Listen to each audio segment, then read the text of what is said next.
कहानी शुरू होती है हमारे मेन कैरेक्टर्स कैप्टन अमेरिका यानी फ्रैंक से। अपनी भांजी के साथ घर पर होता है और अपनी भांजी को स्कूल जाने को कहता है, लेकिन वो मना करती है। वो समझा बुझाकर उसे स्कूल भेज देता है। उस लड़की का नाम होता है मैरी। फ्रैंक की रूम ओनर उसके पास आती है और कहती है मैरी को स्कूल मत भेजो, लेकिन फ्रैंक कहता है स्कूल जाना उसके लिए जरूरी है। मैरी स्कूल में होती है।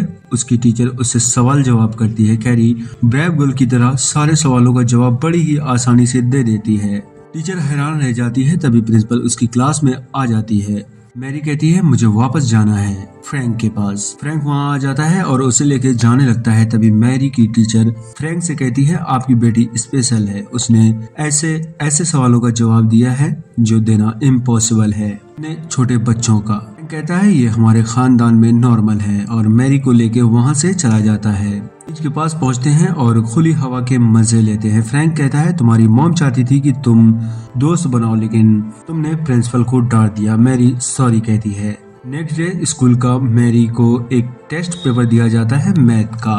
मैरी उसे तुरंत कंप्लीट कर देती है। टीचर दूसरा पेपर देती है। मैरी उसे भी तुरंत कंप्लीट कर देती है। टीचर परेशान होती है। फ्रैंक नेट में सर्च करती है और फ्रैंक से मिलने जाती है। कहती है मैरी तुम्हारी भांजी है, मैं उसके बारे में सच जानना चाहती हूँ। फ्रैंक उसे मैरी और उसकी मॉम की स्टोरी बताता है। सारे बच्चे स्कूल बस में होते हैं। तभी एक बच्चा गिर जाता है। सब हंसने लगते हैं। मैरी एक बुक लेकर उस बच्चे को मार देती है जो सबसे ज्यादा हंस रहा होता है और उसकी आंख में चोट लग जाती है। फ्रैंक को स्कूल बुलाया जाता है। प्रिंसिपल फ्रैंक से शिकायत करती है और कहती है कि आपकी बच्ची स्पेशल है, उसे एक अलग स्कूल में भेज दो, मैं स्कूल से आपको स्कॉलरशिप भी दिलवा दूंगी। लेकिन फ्रैंक कहता है मैं नहीं चाहता कि वो कहीं और जाए, वो यहीं पढ़ेगी, उसे बस अच्छा इंसान बनाओ। मैरी को लेके वहाँ से चला जाता है। मैरी से उसकी नानी यानी फ्रैंक की मॉम आती है। कहती है मैं मैरी को लेके जाऊंगी, जबकि फ्रैंक कहता है मैं उसे कभी किसी के साथ नहीं जाने दूंगा। फ्रैंक की मॉम कोर्ट केस कर देती है तभी वो बच्ची को अपने साथ ले जा सके। एक दूसरे की बातें रखते हैं। जज कहता है मैं चाहता हूँ कि आप लोग ये मामला आपस में सुलझा लो।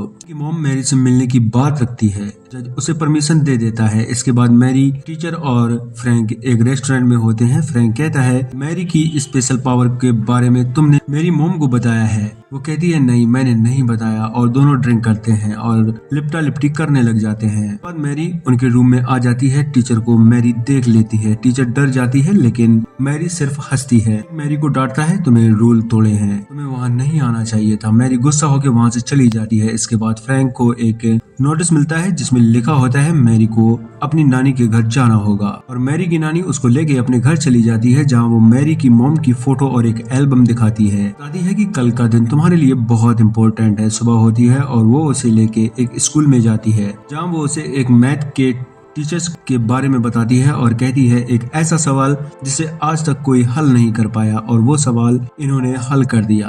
तभी वहाँ मैरी को उसकी मॉम का नाम दिखाई देता है। वो कहती है मेरी मॉम की फोटो यहाँ नहीं लगी है। उसकी नानी उसे बताती है कि वो सवाल को हल नहीं कर पाई थी। कहती है मैं इसको जरूर सॉल्व करूंगी, क्या मेरी फोटो यहाँ लग जाएगी? वो कहती है हाँ लग जाएगी। मेरी बहुत गौर से उसे देखती है और सवाल को समझने की कोशिश करती है। उसकी नानी उसे लेके जाती है लेकिन मैरी बताती है कि मैं उसे सॉल्व कर सकती हूँ, आप मेरा ट्रस्ट करें। वापस लाती है। मैरी सवाल को सॉल्व करना स्टार्ट कर देती है और वो सवाल को सॉल्व कर देती है। उसकी नानी बहुत ज्यादा खुश होती है और उसे बहुत सारे खिलौने दिलाती है। इसके बाद वो फ्रैंक के घर में उसे लेकर आ जाती है और वहाँ छोड़ देती है। मैरी कहती है नानी बहुत अच्छी है लेकिन मैं उनके साथ नहीं रहना चाहती, वो मॉम की तरह है और वो मुझे डांटती है। फ्रैंक कहता है तुम टेंशन मत लो, मैं तुम्हें कहीं नहीं जाने देने वाला। औरत मैरी के पास आती है और उसका इंटरव्यू लेती है। मैरी सबका जवाब देती है। इसके बाद कहानी जाती है कोर्ट में, जहाँ वकील मैरी के डैड पोलैंड को लेके आ जाती है। सवाल जवाब करना शुरू कर देता है। फ्रैंक का वकील उसका काट करता है। जज कहता है मैं आपकी बातों से सहमत हूँ। इसके बाद फ्रैंक की मॉम उसके डैड के बारे में बताती है कि उन्होंने एक फार्म हाउस खरीदा है और वो अब वहीं रहते हैं। फ्रैंक उसे गाड़ी तक छोड़ देता है। फ्रैंक मैरी के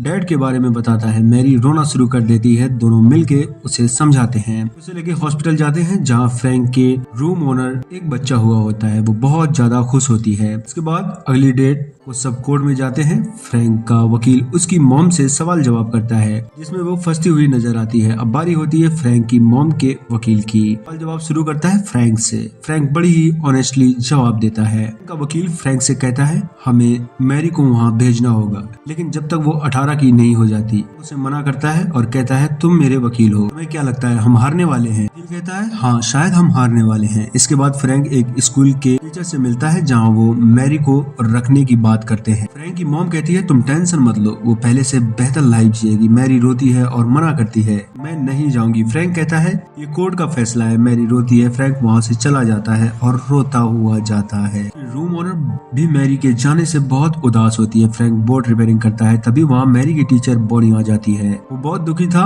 वो उससे मैरी को लेकर सारी बातें बताता है। अब वो एकदम से अकेला हो गया था। वो मैरी से मिलने जाता है लेकिन उसका टीचर बाहर आता है और उसे मिलने को रोकता है और कहता है मैरी तुमसे नहीं मिलना चाहती, तुम चले जाओ। फ्रैंक बहुत दुखी होता है और वापस आ जाता है। वो तन्हा इधर उधर बस मैरी की यादों में खोया रहता है। मैरी की टीचर को उसकी बिल्ली फोटो एक दीवार पर लगी हुई मिलती है। वो फ्रैंक को उसकी फोटो भेजती है। फ्रैंक फोटो देखकर दौड़कर एनिमल केयर में जाता है। वो बिल्ली के बारे में पूछता है। वो कहती है बिल्ली है। वो दौड़कर बिल्ली के पास जाता है और पूछता है इसे कौन लाया। वो उसे बताती है उसके मॉम के बारे में। दौड़कर उसी घर में जाता है जहाँ उसकी मॉम होती है। वो मैरी को अपने साथ आने को कहता है। उसकी मॉम मना करती है लेकिन मैरी उसके साथ आ जाती है। उसका पीछा करती है लेकिन फ्रैंक की रूम ओनर उसे रोक लेती है। मैरी और फ्रैंक दोनों बहुत दुखी होते हैं, दोनों रोते हैं। मैरी बिल्ली के बारे में पूछती है। फ्रैंक कहता है वो घर पर है, वो बिल्कुल ठीक है। यानी फ्रैंक की रूम ओनर मैरी को लेके घर आ जाती है। फ्रैंक अपनी मॉम से बात करता है लेकिन उसकी मॉम मानने को तैयार नहीं। कहता है डायना यानी मैरी की मॉम चाहती है आपके मरने के बाद उसके सवाल पब्लिश किए जाएं। सॉल्व कर दिया था जो आप सोच रही हो कि उसने सॉल्व नहीं किया था, उसे अच्छे से समझाकर वो वापस आ जाता है। उसकी माँ रोती रह जाती है। फ्रैंक मैरी का एडमिशन उसी स्कूल में करा देता है और दोनों खुशी खुशी साथ रहने लगते हैं। और यही से हो जाता है इस बकवास कहानी का समापन, द एंड।